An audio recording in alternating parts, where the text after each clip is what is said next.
We're joined today by Rocco Pugliese, president of Pugliese Associates.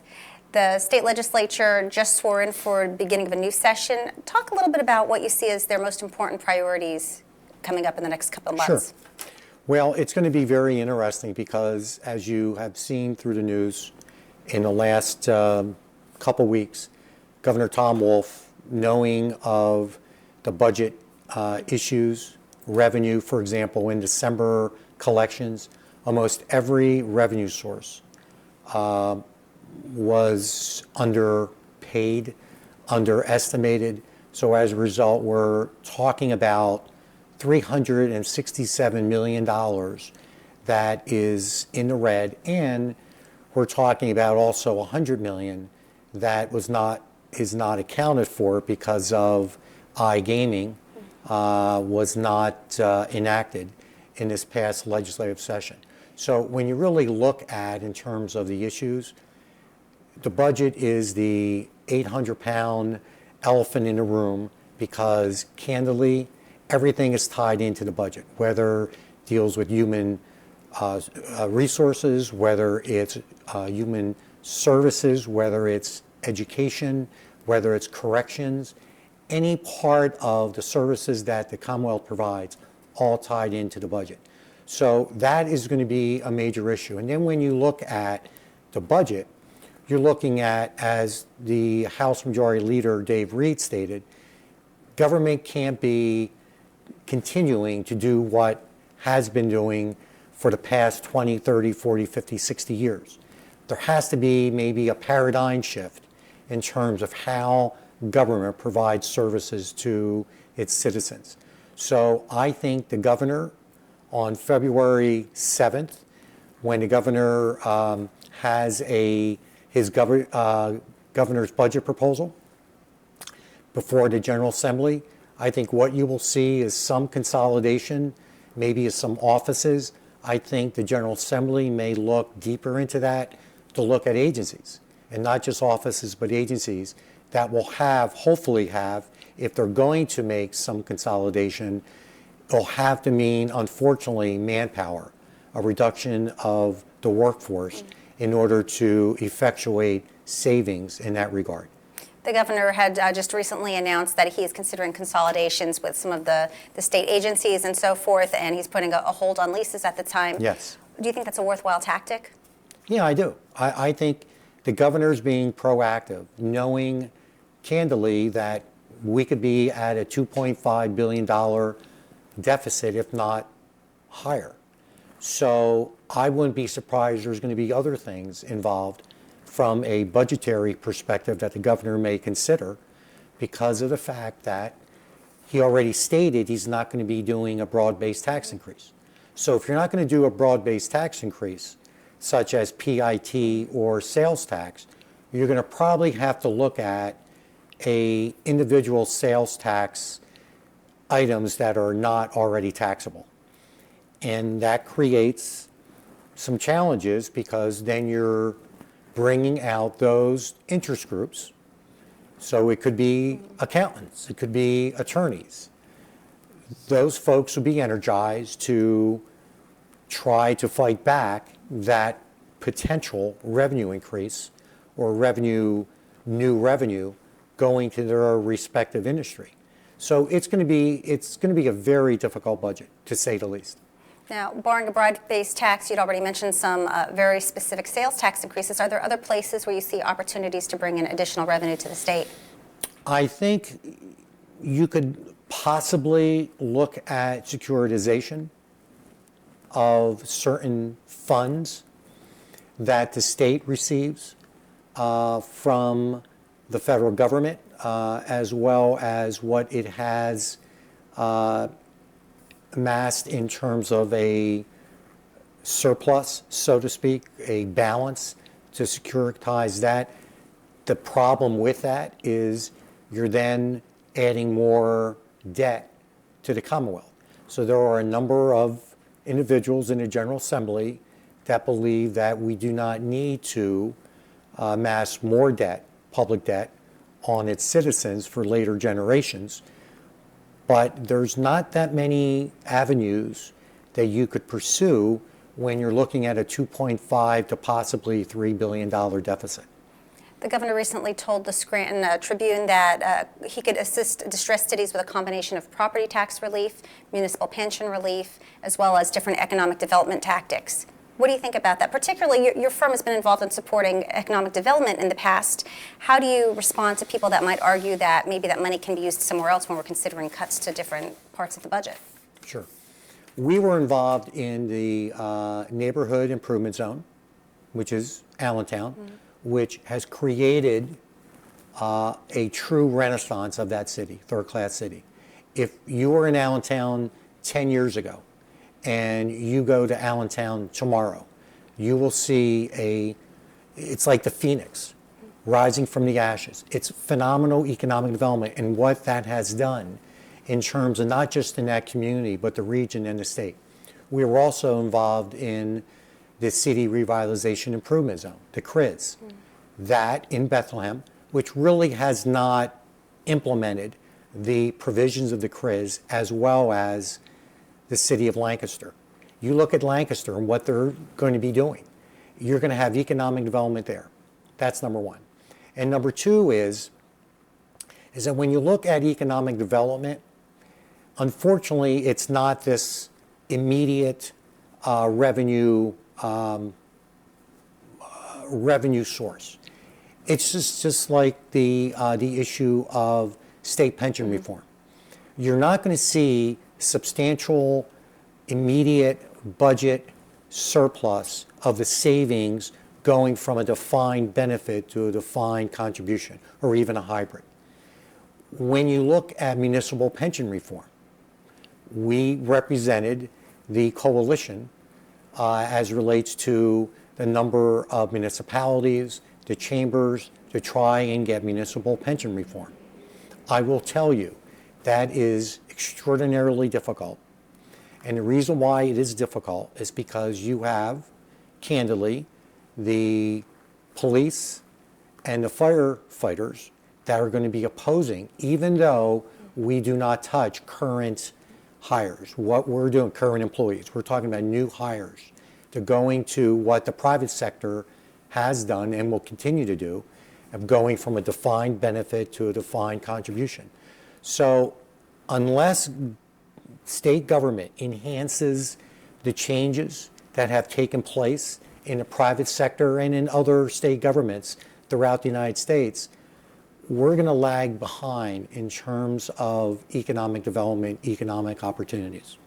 Things will have to change, a paradigm shift will have to change on how we look at things, whether it's pensions from a state, municipal level, whether it's how government operates, and how we provide services to our citizens. While we're on the topic of pensions, the legislature was attempting to address state pensions near the end of last session. What happened? Why did that not come to completion? I think what happened was there was a so-called disconnect between what the state Senate wanted, the Senate Republican caucus, and what the House Republican caucus wanted. And there was this belief or an expectation that the governor would sign the bill, but unfortunately there were no Democrats, especially in the House of Representatives, willing to support state pension reform. So unless there is a change in terms of how you approach state pension reform, whether it's going to be a straight defined benefit to a defined contribution 401k, whether you do a hybrid, there has to be, and hopefully there will be, a collaboration of all four caucuses to try to resolve this issue, because it is a ticking time bomb. You cannot continue to kick the can down the road and expect things to change. It's like what Einstein said, if you continue to do the same things all the time and expect different results, that's insanity. And unfortunately, we're going to have to make changes to how we operate in this Commonwealth. Can you define what were the big differences between what the House wanted to accomplish and what the Senate wanted to accomplish with their pension plans? I think it was more of, and candidly, I was not absolutely directly involved in that, but it was on the issue of the hybrid aspect of that defined contribution plan and how they factored in the savings, because there are those who wanted immediate savings, and it's just virtually impossible to obtain those immediate savings when it's really a long-term savings plan. And to go back on that, and you used this example when we talked about municipal pensions, how difficult of a sell is it politically when you don't see some kind of immediate relief, when it is such a long term, it might be 20 or 30 years until you're really able to recoup some of that effort? And that's the problem. The problem is when you're looking at a $2.5 to $3 billion deficit, and you're looking at ways to try to recoup some of the dollars in order to fill that very large hole, people want immediate savings. And that's why we have been unable to enact true state pension reform. Because there are those who say, why are we doing this? Because it's not an easy political vote to make. It really isn't. It's a very difficult vote when you have union police, union firefighters that are fighting for their members and dealing with that issue and knowing that down the road for the next generation, they're going to be paying an exorbitant amount of money as relates to the revenue. Because every year there's these structural costs, legacy costs, that the Commonwealth has to pay. When you look at just state pensions and how that has increased from 5 years ago to currently, it is not what you would call intelligent budgeting, because you know down the road from an analytical perspective of forecasting what that will mean in terms of future year payoffs. In your opinion, has anyone come up with a good solution to pay for the unfunded liability? I would have to say that Senator Pat Brown, who's the chairman of the Senate Appropriations Committee and who's a CPA attorney, tax attorney, probably is one of the foremost individuals that if I would ever be looking to establish a plan that is viable, not just viable in terms of the out years, but viable in terms of protecting current employees and looking at future hires, I would talk to Pat Brown. Well, we're on the topic of the state budget. How do you expect school funding to fare this year? That is going to be very difficult because you have a situation where there is a funding commission. And then we, for example, my firm represents charter schools. So the governor has looked at cutting cyber charter school funding. And unfortunately, people don't notice, but cyber charters are public schools. And for a cyber charter school, and not too many people understand this, realize this, but they do not get 100% of the funding. They get maybe 75 to 80 cents per dollar, and the remaining amount goes to that school district. So it's not like we're just have all this money. We're getting less than what your standard bricks and mortar charter school as well as a standard stereotypical public school would get. Let's move on to another topic now. Sure. A bit of unfinished business from last session. Last year, the Supreme Court said that the local share of the gaming law violated the state's uniformity clause.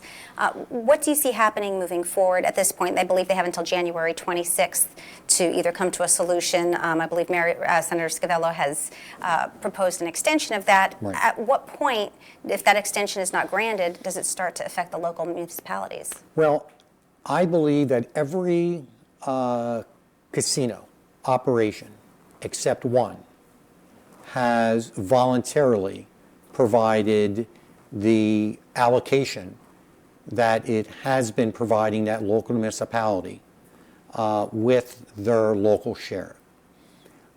I believe, candidly, that needs to be, as what Senator Scavello stated, it is unrealistic to think that the week of January 23rd, when they first come back, that both chambers and the governor will be able to sign legislation to move that issue across the finish line. It's highly unlikely, and I think from a rules procedure perspective, it's impossible.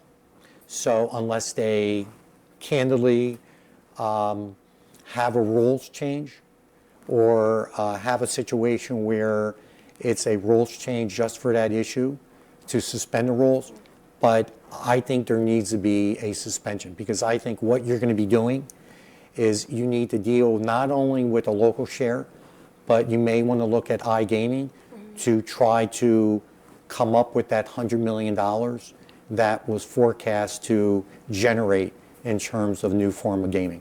You anticipated my next question on the topic of gaming. Do you see either internet gaming or fantasy sports betting or anything along those lines coming up again as a being reintroduced? I believe that iGaming and sports betting will be on the table, and I do not see anything off the table. This is, especially with 2018 as an election year, my view is you want to try to have a resolution to as many issues as possible this year and not wait for 2018, which is a gubernatorial election year, half of the Senate and all of the House up for re-election. How do you determine whether other gaming options, such as internet gaming, would have a negative impact on other forms of gaming that are already legal, whether it's the racehorse industry or the current slots casinos or so forth? Well, with iGaming would only be utilized or be implemented by those licensees, current licensees. So they sort of have a vested interest. Now, there's a very major player in the industry that is opposed to iGaming, who also owns a casino in the Lehigh Valley area. So, but I believe that most of the licensees would welcome a additional means to generate dollars not only for their operation, but for the state as well. So, you know, when increased forms of gaming, there was this belief that the lottery would see a reduction in revenue. That has not taken place. In fact, they have increased, the lottery has increased its revenue. So to say that it will dramatically reduce, there may be some reduction, but it's really, I think you have to look at New Jersey and other states and what transpired in those respective states that have enacted iGaming. On another topic, last month, several hundred state employees were laid off from the state's unemployment call centers due to a funding dispute between the administration and the state Senate. Can you give us just a brief background? What happened and what do you see happening moving forward? I think using that term disconnect, I think there was a very substantive disconnect between the governor's office and the legislature. And it's very unfortunate because, candidly, when you have to lay hundreds of people off prior to the holidays, it's very unfortunate and it's sad. I believe there will be there's an understanding that needs to be addressed, and I think that will be addressed in the near term to deal with that issue. Because, candidly, you're going to have several, at least, I think there were 3 call centers that were eliminated, and 560 employees that were laid off. I'm not sure that is the best way of implementing cost savings. I think you need to look at a thorough analysis on saving dollars, whether it's at the Department of Labor and Industry or whether it's Department of Human Services or any other agency. I just think that there will have to be a address of that issue because it may affect not only those laid off, obviously affected those laid off employees, but it may affect in a negative way the services those employees provided to the unemployed. Last fall, the governor had called a joint legislative session to address the state's opioid addiction problem. Can you talk a little bit about what was accomplished and what further work needs to be done in this session? I think in that period of time, I think the Wolf administration and the General Assembly collaboratively across party lines did a very strong, positive enactment of measures to deal with the opioid epidemic. That's not just in Pennsylvania, but nationwide. And having these centers, I think there's 20 centers throughout the Commonwealth to deal with those individuals who unfortunately are under that epidemic, victims of opioid abuse. So that is a very, very positive action item that the Commonwealth actually did in a very bipartisan short period of time. And I think a number of folks in the legislature should claim credit. Governor should claim credit because it was a great display of bipartisanship. I think down the road, what you're looking at the epidemic is that the caregivers are no longer the parents or parents. It's really the grandparents. So there's going to be probably a look at how they can have a positive impact from a state perspective of how they're dealt with in terms of this whole epidemic of opioid abuse. Now that medical marijuana has been approved in the prior session, the regulatory process is beginning to develop and move forward. Do you see opportunities to have a positive economic impact for the state? Well, we represent several clients, and I have to say to you that this is another bipartisan collaboration with all four caucuses, along with the governor. And the governor needs to be praised for the transparency of effort that has occurred in terms of implementing the provisions of the Medical Marijuana Act. What the governor's office and the Department of Health have done has been extraordinarily transparent as relates to the temporary regs, making sure that there were enough stakeholders, make sure that all those that were interested in applying for these permits, whether it was it's a grower processor or a dispensary or a laboratory, have due process as well as notification and the ability to respond to drafts. I've never seen it before with something that is so large of a program. And when you talk about economic development, I will tell you that I was not earlier in my life a proponent of legalizing any type of marijuana because we were taught in those days it was a gateway drug. When you look at what medical marijuana can do to those children who have seizures, those individuals who have MS, and I think what that will mean in terms of, aside from the health benefits, from the economic development, you have growers, processors that will be establishing operations that will add hundreds and hundreds of jobs in that given location where that permit will reside and throughout the Commonwealth. And then you're going to have dispensaries. I think from an economic development, we will see a positive direct and indirect result from that. Moving on to another topic before we run out of time. Last session, legislators were unsuccessful in moving an initiative known as Paycheck Protection. Can you explain for our viewers what that means, what the initiative would do, and whether you see it being revisited this year? These are not easy questions, I have to say.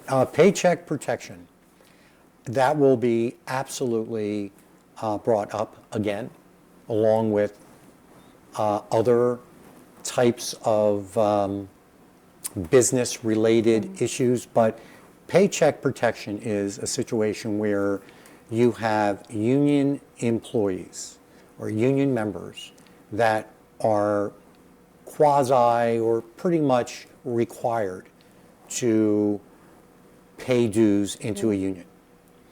And in jurisdictions where they had paycheck protection, where there was not this requirement that as a bargaining agent for that individual, you had to pay dues, you would not be paying dues. The membership of that union dropped dramatically. And I think from a union perspective, they obviously, from a management perspective, they look at that in a negative way. From a business perspective, they look at that as a positive because you're giving that individual who's a union member the right to decide whether that person wishes to be part of the union or not. There are those who believe that if I don't want to be in an organization, I should not be forced into an organization and pay dues into that organization. And I think that's a valid point. So I believe that will be out there. And I think there's going to be other issues from an educational standpoint that may be revisited, especially with new chairs of the Senate and House Education Committee. So it's going to be a very interesting year. One last question before we run out of time. In November, Republicans increased their majorities both in the State House and the Senate. The House right now, I believe, is 121 to 81, and the Senate is 34 to 16, making the Senate actually veto-proof. How does that impact what policies are considered, what initiatives get pushed through in the next session? We are hopeful. I'm not just saying I am hopeful. I think many of us are hopeful that there's going to be pragmatism here because it's reality. Reality is those numbers that you just stated are factual and it's reality. So if it's reality and Governor Wolf, a Democrat governor who's going to be up for re-election in 2018, Governor Wolf understands reality. And I think the General Assembly understands reality, and it may be on the flip side of what their reality is. You know, everyone will have their own connotation of what's reality. I think you're going to see measures being put forth, and the governor will have to decide whether to sign or veto. I am hopeful that the governor's office and the 4 legislative caucuses, especially from the majority standpoint of the Senate Republicans and the House Republicans, can collaborate on issues that they can, and then disagree on things and have the ability to actually disagree and know there's going to be disagreement, but at least know that they can work on other issues, such as in the last session on medical marijuana, such as the last session as relates to the opioid abuse. There were issues, and there will be issues that they could work together on, and hoping that all of us see some resolution to those issues. Rocco Pugliese, president of Pugliese Associates, thanks for talking with us. My pleasure. Thank you.